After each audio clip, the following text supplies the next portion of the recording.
돌아가게 하리니 내가 이곳에 내리는 모든 재앙을 내 눈이 보지 못하리라 하셨느니라 하니 사자들이 왕에게 보고하였느니라. 아멘. 네. 오늘 아까 찬양 열심히 잘 하셨죠? 네. 오늘부터 우리 예배부에서 이제 돌아가면서 우리 집사님들이 우리 PPT 이제 섬겨주시게 되는데 오늘 아마 태어나서 처음이시죠? 네, 네. 이렇게 잘 섬겨주셨는데 우리 격려의 박수 한번 부탁드리겠습니다. 네. 앞으로 계속해서 이제 집사님 돌아가면서 이제 예배 섬기고 할 것 같습니다. 네. 제가 요새 설교를 좀 준비하면서 특별히 제 딸 예원이에 대한 얘기를 되게 많이 했죠. 네. 그 이유는 제가 요즘 예원이에게 많이 배우고 예원이가 이제 자라감에 따라서 그 모든 행동하는 것과 만나는 것과 하는 일들에서 좀 하나님의 음성을 많이 좀 듣는 것 같습니다. 그래서 예원이 만나보시면 알겠지만 굉장히 말이 되게 부쩍 늘었습니다. 그래서 자신의 감정 표현도 되게 솔직하게 이렇게 잘하고 그렇고 있습니다. 제 아내가 얼마 전 들려준 이야기가 있는데 예원이가 뭔가를 기다리는 줄을 서는 그런 상황이 있었나 봐요. 근데 그 상황이 왔을 때에 예원이가 엄마한테 이렇게 이야기했다고 합니다. 아니 왜 이렇게 기다리는 거야? 엄마 빨리 좀 먹자. 빨리 좀 이렇게 하게 해줘. 라고 말을 했다고 합니다. 그래서 엄마가 제 아내죠. 제 아내가 이렇게 이야기했다고 해요.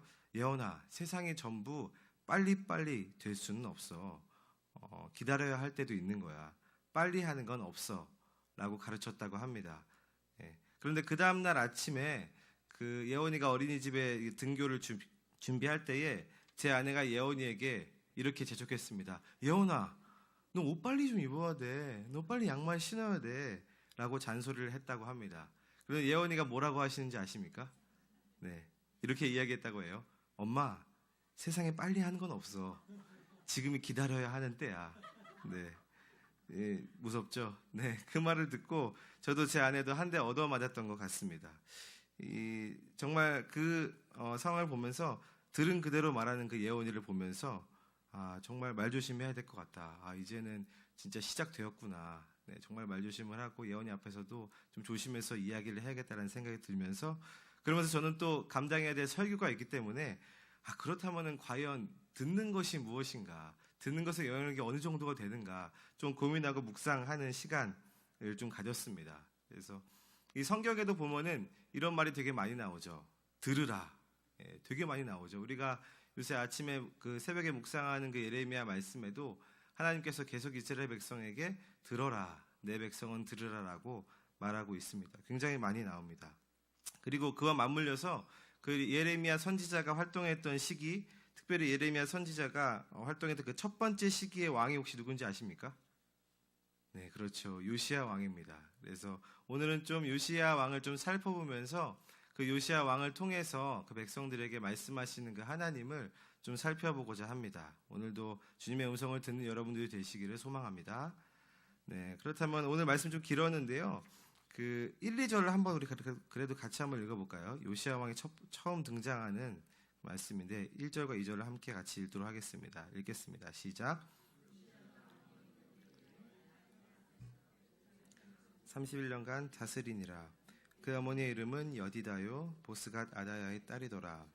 요시야가 여호와 보시기에 정직히 행하여 그의 조상 다윗의 모든 길로 행하고 좌우로 치우치지 아니하였더라. 아멘. 자, 1, 2절에 보면은 요시야 왕을 소개하고 있죠. 그런데 1, 2절 보면은 열왕기 저자가 요시야 왕을 지금 어떻게 평가를 하고 있습니까? 네, 2절에 평가가 나오죠. 네, 좋죠. 네, 어떻습니까? 굉장히 좋은 평가를 하고 있죠. 이렇게 이야기하고 있습니다. 요시야가 여호와 보시기에 정직하게 행하였다라고 나오고 있죠. 실은 여러분들 열왕기서를 좀 읽어보신 적이 있으십니까? 열왕기 상하, 역대 상하. 네, 북이스라엘과 남유다의 왕들의 이름과 그들의 어떤 업적들이 나오는 성경이 열왕기 상하, 열왕기인데요. 열왕기 상하를 좀 통틀어서 이 정도 칭찬이 나온 왕은 정말 딱 2명입니다. 북이스라엘은 1명도 없고요. 남유다에 딱 2명인데 그 중에 1명이 요시야고 또 1명이 누굴까요? 알고 계시네요. 네, 히스기야 왕. 바로 이게 증조 할아버지인가요? 요시야의. 네, 히스기야와 그리고 요시야 왕 이렇게 2개만 이렇게 칭찬을 받는 것을 볼 수 있습니다. 얼마나 이게 이 칭찬을 받기가 어려운지를 알 수 있습니다. 당장 요시아의 아버지와 할아버지만 봐도 그렇습니다. 요시아의 아버지가 누구입니까? 네, 아몬 왕이에요. 예, 바로 21장 이렇게 보시면 알 수 있습니다. 네, 그리고 할아버지의 이름은 므낫세라는 왕입니다.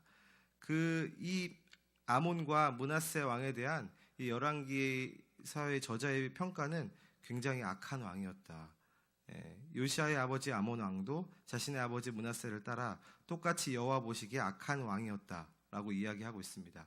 쉽게 말해서 요시아의 아버지와 할아버지의 삶을 표현하자면은 하나님 입장에서는 굉장히 개차반이었던 거죠. 네, 하나님의 뜻을 행하지 않고 굉장히 악한 왕이다. 네, 그런데 그럼에도 불구하고 요시아의 삶을 보면은 신기하게도 그 두 아버지와 할아버지의 길을 따라가지 않고 하나님의 마음에 합한 하나님께서 기뻐하시는 길을 갈 수 있는 것을 볼 수 있습니다. 그 1절에 보면은 요시아에 누가 나오죠? 네. 예, 그렇죠. 어머니의 이름이 나옵니다. 열왕기에는 특이하게 왕을 소개한 후에 왕의 어머니의 이름이 나옵니다. 그래서 제가 왜 그럴까? 왜 이런 형태를 띄었을까? 열왕기 상하도 마찬가지고 역대 상하도 똑같이 왕을 소개하고 어머니의 이름이 나옵니다. 그래서 왜 그럴까? 제가 좀 공부를 했는데 그 당시 유대 사회의 특징이 있습니다. 그게 뭐냐면요. 유대 사회는 그 모계 사회였다고 해요. 네, 지금 저희는 부계 사회죠. 네, 이름을 이렇게 아버지의 성을 주고 이렇게 하는 아버지 중심적으로 가는데 그 모계 사회였다고 합니다. 그래서 이들이 신앙 교육을 할 때에 그 엄마가 그 아들이나 그 자식이 이성적으로 사고를 할 수 있을 때까지 토라가 뭐죠? 네, 모세오경이죠. 하나님의 율법책을 읽어주고 들려주는 역할을 했다고 합니다. 그래서 어찌 보면 열왕기에 나오는 역대 왕들의 행실은 그 어머니의 가정교육에 대한 평가라고도 우리가 볼 수 있습니다. 그렇다면 요시아 왕의 어머니는 어땠던 것 같습니까? 네, 굉장히 잘 양육을 한 것을 볼 수 있습니다. 하나님의 그 율법에 따라서 그 요시아에게 굉장히 잘 토라를 들려주고 또한 그와 더불어서 요시아도 어머니의 그 말을 가슴 깊이 새겨 들었다는 것을 요시아의 행적을 보면서 알 수 있습니다. 그리고 또한 오늘 말씀을 보면은 요시아가 그 어렸을 때 들었던 그 율법책의 내용을 잊지 않고 그가 권력을 잡았을 때에 그 말씀대로 실행하는 것을 볼 수 있습니다. 오늘 설교 제목이 뭐죠? 설교 제목 뭔지 아시나요? 네. 네, 알고 계시네요. 다 주보에 나와가지고 주일 이후에 다 잊어먹는 게 수요예배 설교 제목인데 듣는 자의 삶이라고 제가 정했어요. 왜 이렇게 정했냐면은 요시아가 바로 그런 삶을 살았기 때문입니다. 요시아 왕은 하나님 앞에서 듣는 자였습니다. 그 요시아의 삶에 대해서 오늘 22장에 세 가지 이야기가 나오고 있습니다. 그 22장 3절부터 7절까지의 말씀을 보면은 요시아가 권력을 안정적이게 잡은 다음에 첫 번째로 했던 일이 나옵니다. 쭉 읽어보면 어떤 일을 먼저 했던 것 같습니까? 네, 여호와의 성전을 수리하고 보수하는 일을 했다라는 것을 우리는 알 수 있습니다. 이것이 바로 요시아 왕이 본격적으로 통치가 그 권력이 안정화되었을 때에 가장 먼저 한 일이 바로 여호와의 성전을 보수하는 일이었다라는 것입니다. 자, 여러분들이 만약에 그런데 왕이라면 여러분들 뭐부터 먼저 하시겠습니까? 뭐부터 먼저 할 것 같아요? 네, 뭐 대답이 없으신 거 보면 자, 그렇다면 우리나라 그 선거할 때 있잖아요. 그 대통령 선거를 하고 또한 국회의원을 뽑았을 때에 그들의 첫 번째 공약은 대체적으로 뭡니까? 네, 뭘까요? 네, 이거죠. 경제를 살리겠습니다.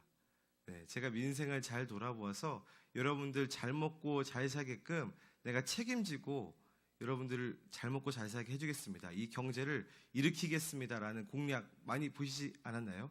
네. 그런데 어떻게 여러분들 먹고 살만 하십니까? 네.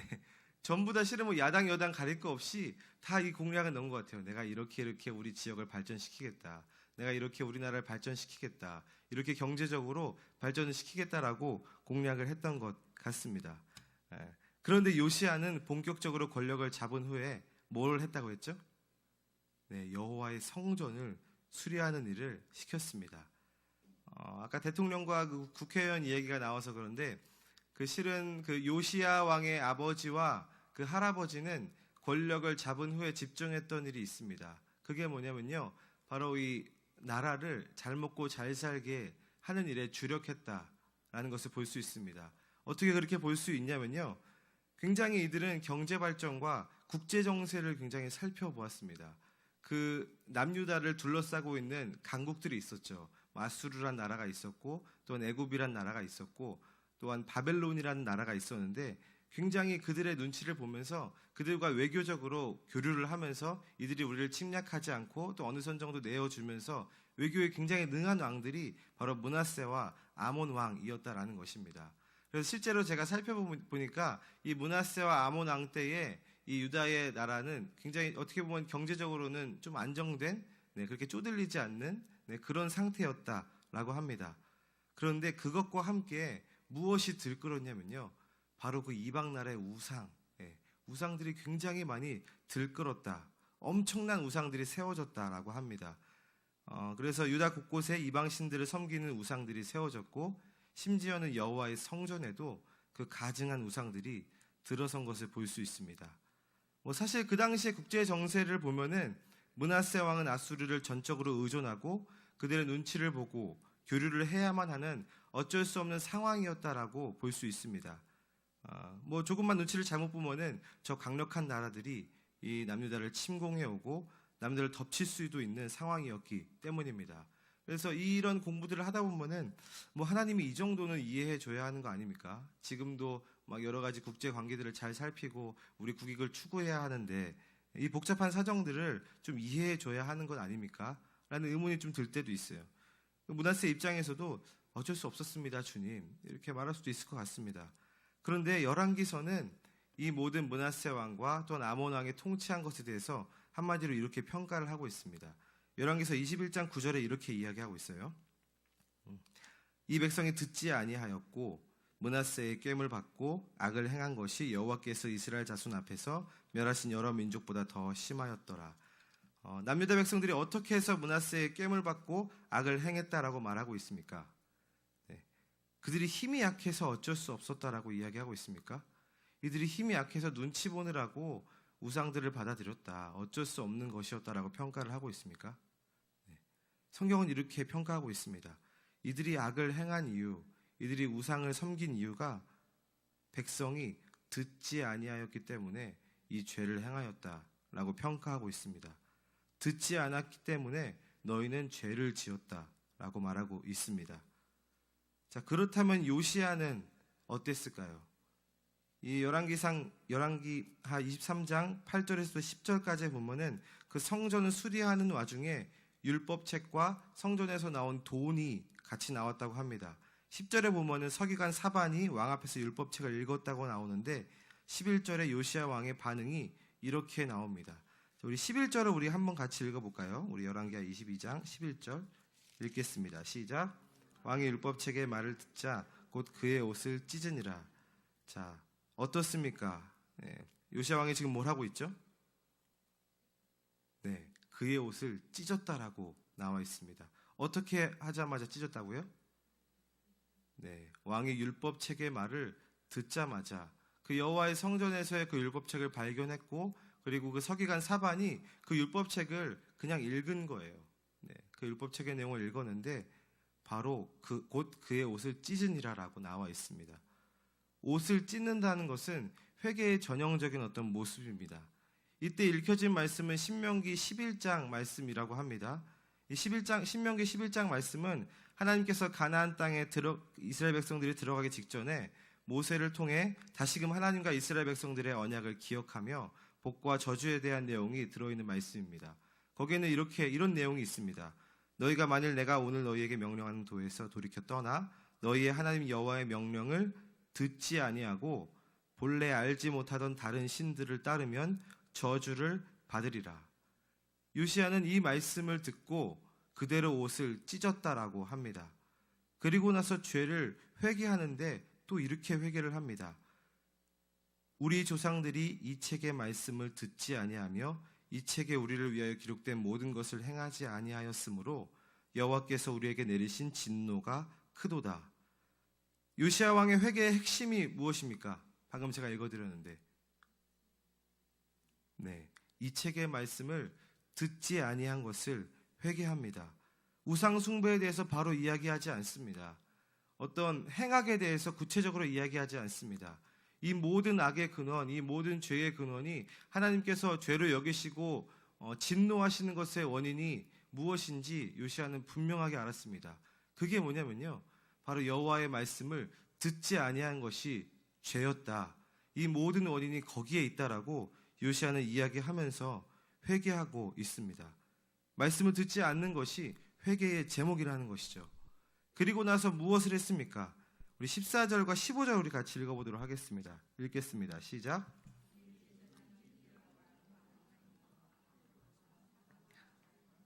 선지 훌다에게로 나아가니 그는 하라스의 손자 디과의 아들로서 예복을 주관하는 살룸의 아내라. 예루살렘 둘째 구역에 거주하였더라. 그들이 그와 더불어 말하매 훌다가 그들에게 이르되 이스라엘 하나님 여호와의 말씀이 너희는 너희를 내게 보낸 사람에게 말하기를. 아멘. 자, 이 말씀을 듣고 나서 회개를 한 다음에 누구를 찾아갑니까? 네, 훌다가 누구죠? 네, 여선지자죠. 그 당시에 선지자는 어떤 역할을 하고 있었습니까? 네, 하나님의 말씀을 백성들에게 대언하는 역할을 했습니다. 지금 요시야는 하나님의 말씀에 즉각적으로 반응을 보일 뿐더러 다시금 겸손하게 하나님의 뜻을 선지자에게 물었습니다. 다시금 하나님의 뜻을 구했습니다. 그리고 나서 훌다의 이야기가 16절부터 20절까지 쭉 나오죠. 어떤 이야기인지 여러분들 아십니까? 16절부터 20절까지 훌다의 말씀이 두 가지입니다. 첫 번째는 이 모든 재앙이 이 백성에게서 거둬지지 않을 것이다. 너네가 무슨 짓을 해도 하나님의 진노는 이미 넘쳐서 너네들을 구원하지 않고 이 진노가 이 백성에게 쏟아질 것이다. 이게 첫 번째고요. 두 번째는 하지만 너가 하나님의 말씀을 듣고 마음이 부드러워져서 나를 찾았기 때문에 너만큼은 너가 살아있는 그 동안에는 내가 이 백성을 멸하지 않겠다. 이 백성이 멸하는 것을 너가 보지 못할 것이다 라고 예언하고 있습니다. 여러분들이 요시야였다면은 기분이 어떨 것 같습니까? 아, 그래도 난 살았네.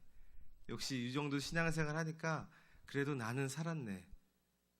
뭐 이랬지 않았을까요? 저는 그랬을 것 같아요. 네.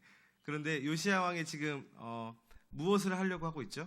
요시야 왕이 네, 개혁을 하려고 하고 있죠. 어떻게든 하나님의 말씀을 따라서 이 남유다, 이 우상으로 찌들어 있는 이 나라를 어떻게든 회복하려는 그 어떤 목자의 심정, 그 왕의 심정, 지도자의 심정이 지금 요시야에게 담겨 있는 것을 볼 수 있습니다.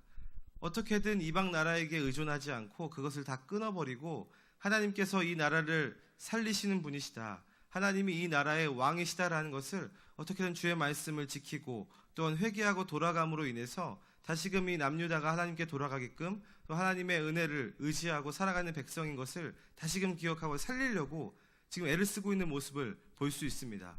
그런데 훌다가 뭐라고 예언하고 있습니까? 너네가 어떻게 하든지 간에 이거는 돌이킬 수가 없다. 하나님께서 이미 멸망하시기로 작정하였다. 하지만 너는 열심히 나를 구했으니까 너가 살아있을 때는 내가 멸망시키지 않을게. 거기까지만 만족해라. 제가 만약에 요시야 왕이었다면 굉장히 허탈했을 것 같아요. 우리들의 공동체를 위해서 열심히 기도했습니다. 주님, 이 공동체를 살려주십시오. 주님, 이 교회를 살려주십시오 라고 기도를 했는데 하나님께서 이렇게 말씀하시는 거예요. 내가 너의 마음을 알지만 하지만 이미 너희들은 너무 많은 길을 갔어. 진노가 임할 거야. 안타깝지만 진노가 임할 거야. 이 지도자의 입장에서 봤을 때 만약에 우리 중고등부가 그랬다면 굉장히 저는 슬펐을 것입니다. 이거 해도 그만 안 해도 그만 아니야. 이렇게 되면은 어차피 결정하셨다는데 그냥 나만 어떻게든 하고 관리만 하고 유지만 하자. 이랬을 것 같습니다. 그런데 요시야는 어떻게 했습니까? 이 말씀을 들은 다음에 그 말씀이 23장에 나와 있습니다. 네, 오늘 본문을 읽지 않았는데요. 23장에 보면요, 마치 하나님께서 돌이키실 것처럼 계획을 아주 힘있게 시작합니다. 이 개혁을 힘있게 시작합니다. 마치 그럼에도 불구하고 회개하고 주님께 돌이킨다면은 하나님께서 그 진노를 거두어 주시고 다시금 이 나라를 일으키실 것이다라고 확신하면서 개혁을 시작하는 것을 23장에서부터 볼 수 볼 수 있습니다. 그리고 그 개혁의 단계가 또한 재밌습니다. 이렇게 말씀을 들은 다음에 요시야가 첫 번째로 한 일이 무엇인 줄 아십니까? 우상을 바로 무너뜨렸습니까?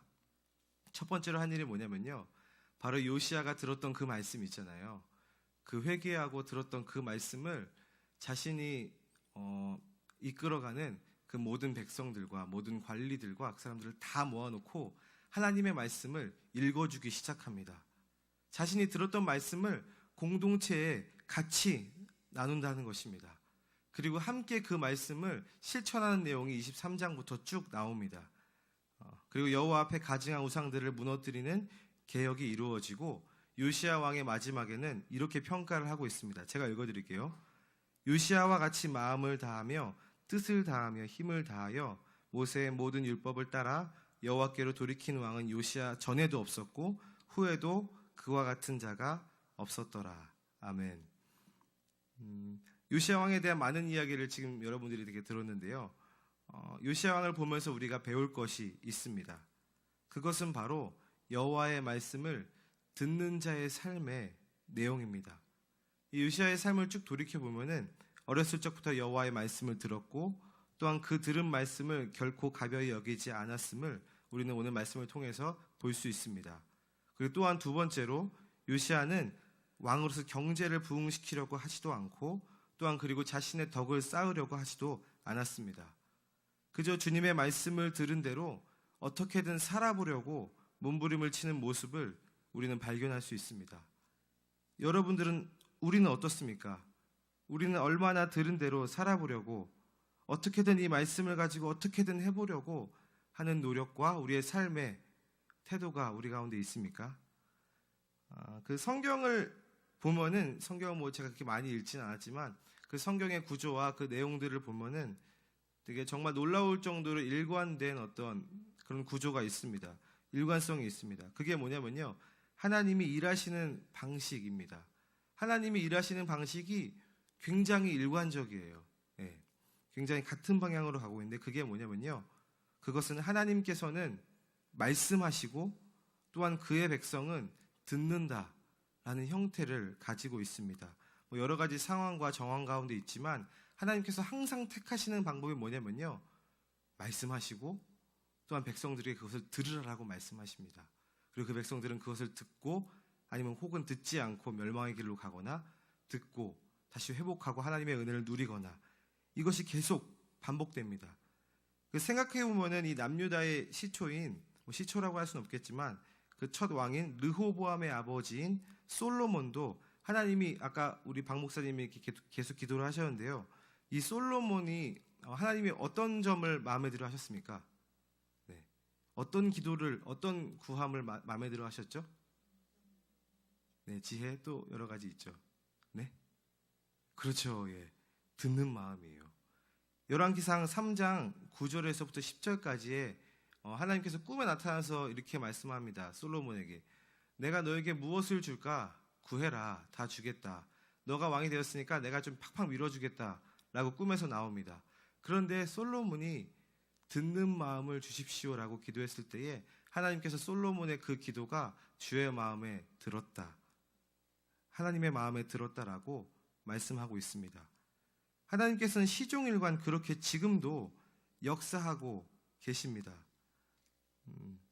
하나님은 말씀하시고 그리고 그 말씀을 듣는 우리들, 그분의 백성들을 통해 하나님의 말씀을 이루십니다. 어떻게 보면 이 이스라엘의 역사를 쭉 돌아보아도 실은 이스라엘 백성들의 운명은 오롯이 이 듣는 것에 달려있음을 우리는 볼 수 있습니다. 그리고 예수 그리스도를 믿은 우리가 이제 하나님의 자녀라고 말하고 있고 너네가 이스라엘 백성이다, 너네가 나의 백성이다라고 이야기하고 있습니다. 그래서 우리 또한 듣는 것에 우리의 운명과 우리의 모든 삶이 걸려있음을 기억해야 한다라는 것입니다. 예수 그리스도를 믿는 우리들의 인생도 오직 그 하나님의 말씀을 듣는 것에 달려 있습니다. 이 열왕기서에서 왕을 평가하는 잣대 또한 그것 하나입니다. 그 왕은 하나님의 말씀을 들었는가? 그 왕은 정말로 주님의 말씀을 듣는 삶을 살았는가? 우리는 오늘 간절하게 기도할 때에 우리가 먼저 기도해야 될 것은 바로 이 듣는 것, 주님, 듣게 하여 주십시오. 듣는 것에 간절해져야 합니다. 주님, 하나님의 말씀을 듣게 하여 주시옵소서.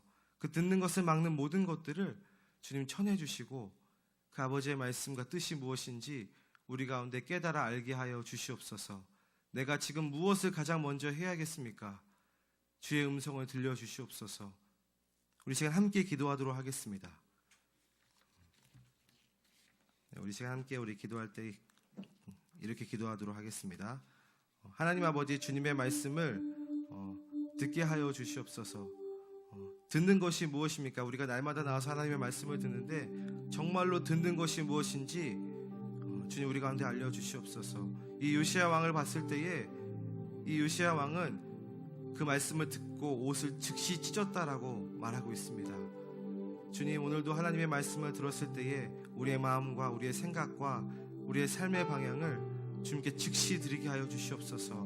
우리의 옷을 찢습니다. 주의 말씀 앞에 우리의 마음을 찢습니다.